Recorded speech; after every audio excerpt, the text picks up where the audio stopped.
1 o'clock, which means I'll officially open the May official council meeting, the one we have a month. Firstly, everybody out there on webcam, welcome. And remember, it's not only is it live, it's also archived. So if anybody wanted to watch anything at a later date, they can pull it down off our website and so watch. Firstly, I'll call for apologies, but I know that's silly because there isn't any. We've got a full house. Now, just to explain, we've got two presentations today to council. I've allowed two presentations to come onto the agenda today. We do have a very big agenda, some 24 items. Two presentations. The first one's by Lake District Health Boards, Mr. Edwards, and it'll be followed by a presentation from Friends of Lake Taupo regarding lake levels and erosion. Both presenters have been told that it's a 30-minute window. We've got a lot to get through this afternoon, so we'll start off with Lakes District Health Board, and I would welcome Mr. Edwards. If you'd like to come forward, sir, and introduce, I know you've got some other teams here, including one of our ex-councillors, the lovely Mrs. Elsa Gathergood, somewhere there. Your Worship and members of Taupo District Council, I'm Derek Shaw, the new chair of the Lakes District Health Board. Derek, sorry. And we certainly welcome the opportunity to present to the District Council this afternoon. I'm joined by our Chief Executive, Kathy Kearney, and our Project Director, Nick Saville, and also Deputy Chair Lyle Thurston. I think many people would have met Lyle here with Stuart Edward, the previous chair last year. And we've got a great team of the management team here with us this afternoon, who many of the councillors I'm sure will know them with their work they do in health in the Taupo community. And we've also got, as you said, Elsa Gathergood, previous member of the District Council here and involved very actively with the board. I'll tell you a little bit about that in a moment. Danny Loughlin, Danny is here as well. Somewhere behind you there. I think he's Danny in the community. He's actually on the screen. Board member Danny and Barry Keane can't be here today, and I'll tell you a little bit more about that later on. So what I'd like to do is just, we certainly appreciate the time. I'll stand to the side here so you can see the presentation. Certainly appreciate the time. And one of the things, I guess, about the board is we like to work very actively with the communities, particularly, obviously, the Taupo, Turangi, Mangakino community around here, and obviously sort of Rotorua. And I was just looking at your board motto up there, if you like, the way, or the council motto, the way we work, building a community of trust, by being the best we can. And we'd certainly like to think that our role is really to make sure that we, in terms of having healthy communities, that it's actually our job to work with the Taupo Turangi community to be the most healthy community that we can be. So just taking you through the presentation, I'll tell you a little bit about the governance and the connection with the community. Nick will tell you about our building program and particularly what we're doing in the Taupo community around that, and then Kathy will move through some of the health targets and some of the things that we're achieving in terms of health outcomes in this community. So our two board members from Taupo community, Barry Keane, elected member, and Danny Loughlin, who's an appointed member by the Minister. Barry, unfortunately, is unwell. I think many people know, and thank you for your sort of words of expression, Your Worship, around Barry. And we've given Barry leave of absence from the board for a period of 6 months, and in that period we cannot co-opt, but we can appoint a special advisor. And we've got Elsa, and I think everybody knows Elsa, and Elsa could just sort of stand up. So Elsa's going to be there for 6 months over the sort of course of Barry's illness, and hopefully Barry will return healthy. But we know we're in good hands, if you like, with Elsa there, very actively engaged in the Taupo community and has a long history and as a health professional as well. We should just also like to acknowledge Laurie Burdett. Where's Laurie? Right at the back there. I think everybody knows Laurie. Laurie, previous member from the District Health Board from Taupo and still actively involved with the Regional Council. So just in terms of the representation and how we work, we have a number of advisory committees. So you can see there, this is the representation from the Taupo community, Taupo Turangi, on those advisory committees. So Hospital Advisory Committee there, really important in terms of obviously the work in our hospitals and what we're doing with Warwick, Barbara and Anna Peterson there from Mangakino.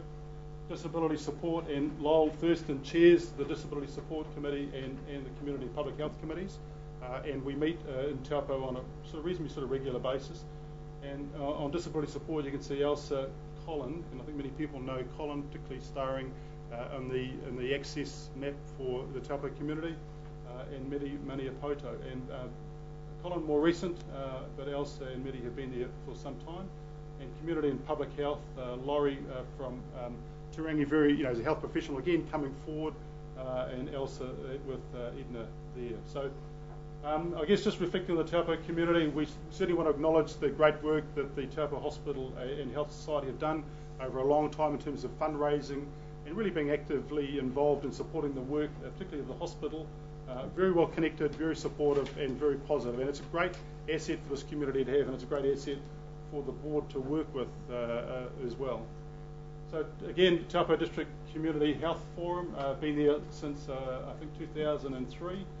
And Barry has been chairing it very actively, and you can see sort of, I guess, some of the connectivity there, both with the health professionals working in the Taupo district, but also the people from the various organisations in Taupo Turangi as well around their work. So we have a MOU with Te Whare around health, and that was signed by the previous chair, Stuart Edward, in 2010, and that's really important in terms of actually binding, if you like, the board, the District Health Board, with Te Whare around the health outcomes we all expect in the community. Really crucial for us to work with our partners around health, and you can see, I guess, again, that connectivity coming through in the advisory committees. And one of the things that I'm certainly very, very keen on is it's great to sign an MOU, but we want to make sure we actually get some outcomes around these things as well, and that's what we want to try and see. And Kathy will tell you more about the health outcomes we're achieving in the Taupo and Rotorua communities as the Lakes District Health Board a little bit later on. So that's a quick sort of, if you like, background in terms of, I guess, things from a governance perspective. And now Nick is going to move on, I think, and tell you a little bit about some of the development work we're doing.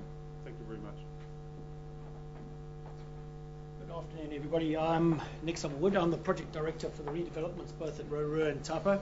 And we thought today we'd just give you a little bit of information about what's happening at Rotorua, since we do get a lot of the community from Taupo coming up there. And then we'll move on to Taupo, and I'll be able to answer any questions on that. This is the development in Rotorua, and as you can see, there's been a strong emphasis put into the seismic strengthening of both the current buildings and obviously the new buildings. And a lot of work has gone in there to try and get it to the required level, new building standards. That's what the new building actually looks like at the moment.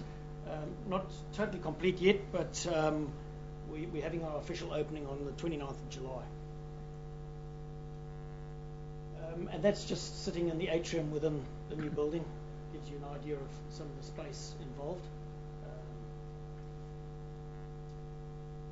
And that's just walking down the street in the new building, glass up above. And what you're looking at there is the top floor. I see actually the CCU over the lake. And I wonder if anybody knows what all of that cabling is. That's just for the nurse call system, and we have to put in all the other systems as well, and that's just going into one of the other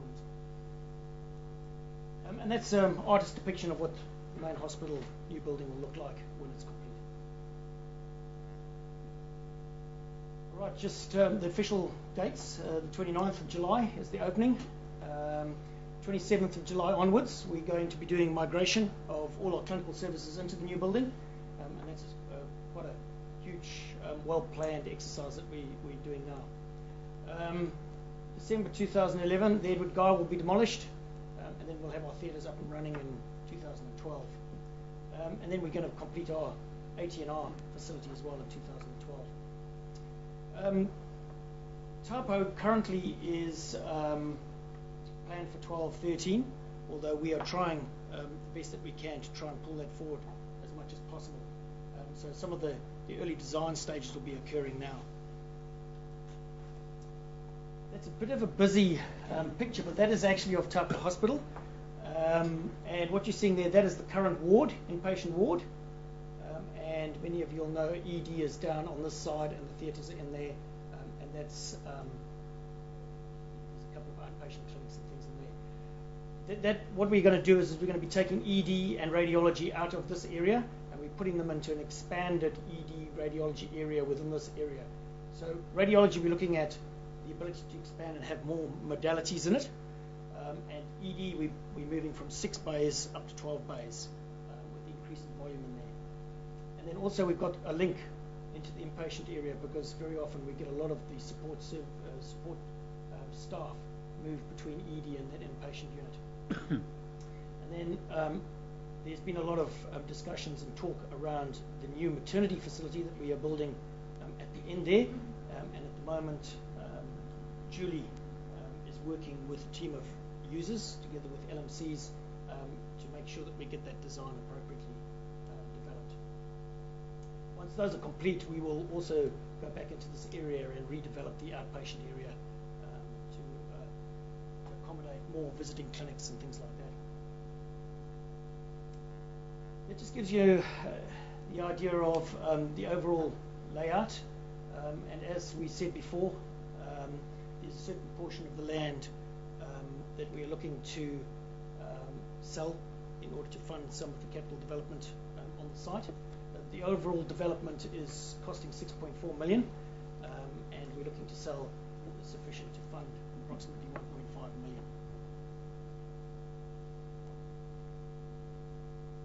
And that's the timelines that we've got at the moment. Lakes District Health Board is going to declare the land surplus. We haven't actually declared it surplus. We are going to proceed to consultation first before the board makes the decision. They want to see what the responses are like, and then they can consider that and make their decision off that on whether to declare it surplus. Once that's complete, we will make we'll make a final decision with the board, and then we will send all the data up to the Minister of Health and Finance to make the final decision on whether they will declare the land surplus. So we're looking at roughly around July of December 12 for the land to be sold.